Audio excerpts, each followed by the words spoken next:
সাম্প্রতিক সময়ে দেশব্যাপী চুরি, ছিনতাই, খুন ও ডাকাতি প্রতিরোধে নিরাপত্তা ব্যবস্থা জোরদার করা হয়েছে বলে জানিয়েছেন র্যাব মহাপরিচালক অতিরিক্ত আইজিপি একেএম শহীদুর রহমান।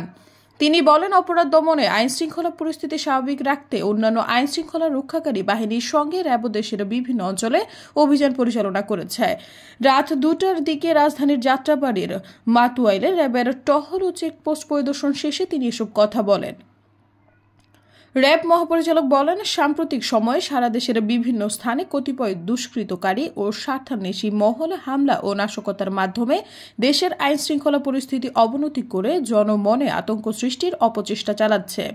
দেশের বিভিন্ন স্থানে চুরি, ছিনতাই, ডাকাতি, চাঁদাবাজি সহ সাধারণ মানুষের উপর নৃশংস কায়দায় হামলা ও আক্রমণ চালাচ্ছে। এসব অপরাধ দমনে অন্যান্য আইনশৃঙ্খলা রক্ষাকারী বাহিনীর সঙ্গে র্যাব ফোর্সও দেশের বিভিন্ন অঞ্চলে অভিযান পরিচালনা করছে। সৈয়দা ফারিয়া, সমযুগ।